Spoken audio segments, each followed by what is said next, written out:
Hello, Mountaineer faithful.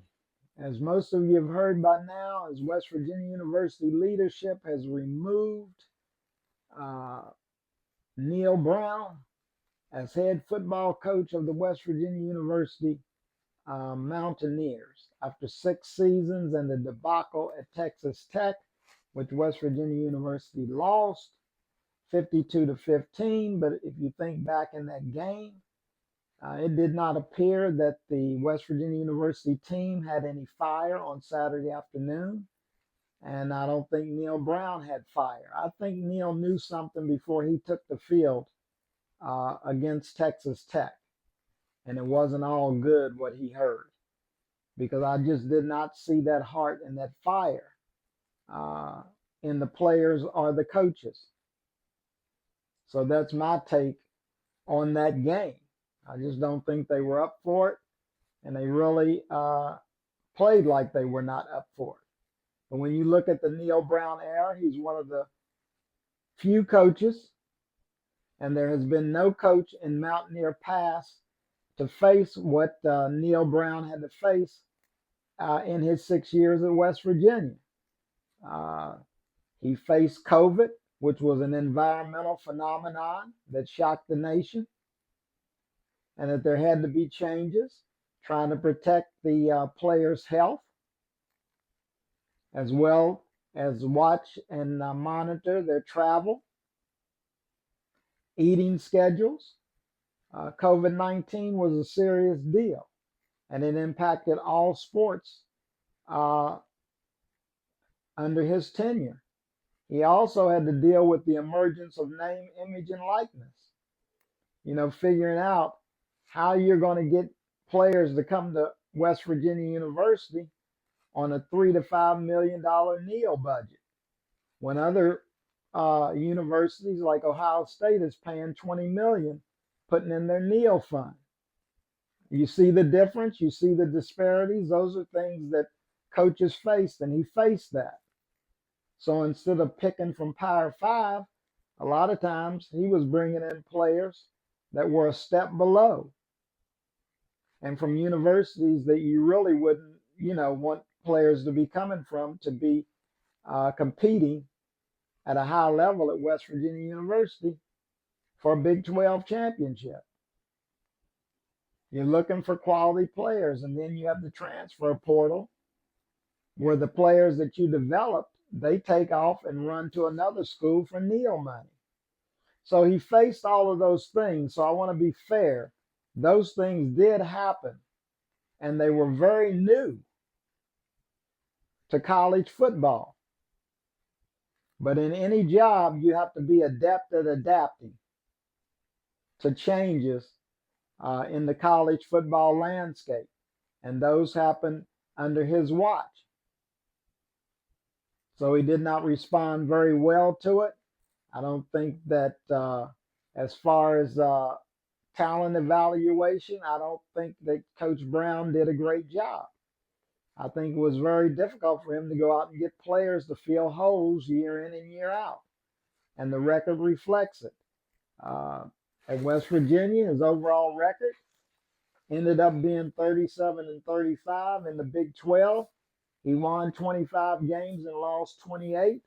And that's a big teller there that measures how successful you've been in the Big 12 because the job is to compete for a Big 12 championship. And so when you look at it, most people say about Coach Brown, from what I've read and what I've read upon his leaving on social media and otherwise in the AP News, it's that Neil Brown fit the culture at West Virginia University.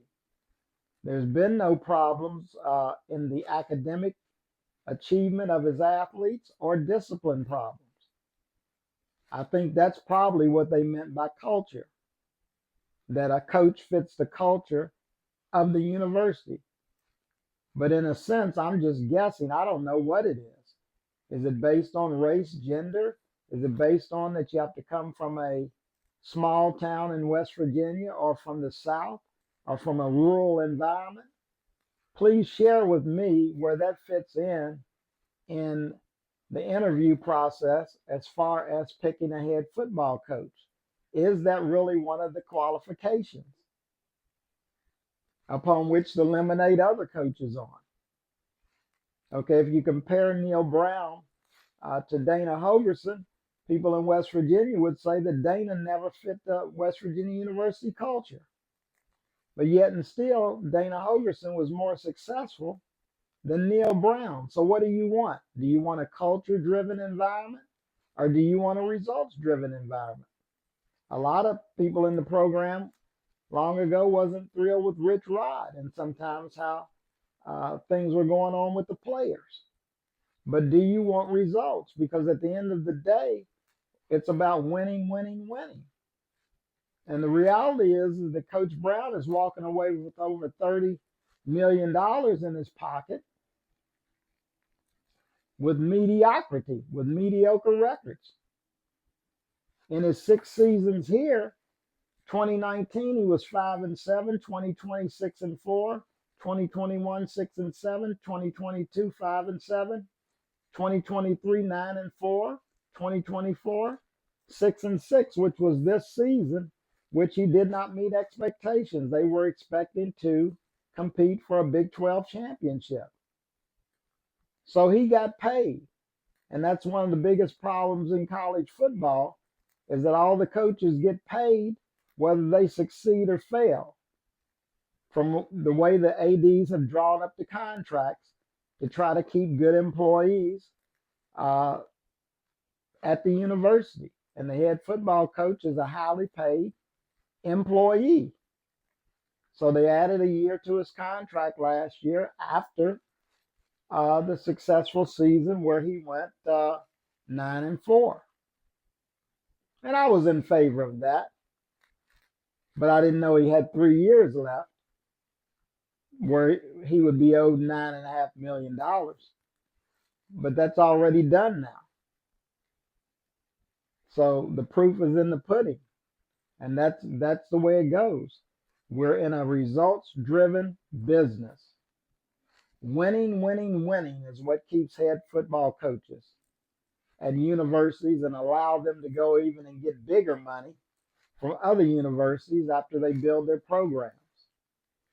So our athletic director, Mr. Baker, has to continue to try to better the university by hiring another football coach that's qualified to coach 3 sides of the ball: offense, defense, and special teams. Being able to meet the challenge of Neil, to meet the challenge of the portal, and meet the challenge of high school recruiting high school football players. How many of them are going to be ready to play, and how many are going to stay after the first year? That's the big thing. Who's going to be the GM over the portal? Who's going to evaluate talent? That's all going on while you're trying to recruit players. That's what Neil Brown faced. And it was like a tsunami coming at him. He could not do all of those things and concentrate on putting a winning team on Mountaineer Field. That's just the long and short of it. And I wish Coach Brown and his family the best going forward. But I know that West Virginia University paid him handsomely for the job that he did. And yes, I do believe he tried his best. But sometimes, like Frank Signetti did when I was going to school at West Virginia, they were 4-7 most of those years. I really do believe Neil tried, just like Frank tried. But sometimes your best is just not good enough. And that's the way it is in Mountaineer Nation, C. Ivan Franklin, Mountaineer Today, Mountaineer Forever, at B. Frank for Real, one minority voice, one view. See you later. Go Mountaineers.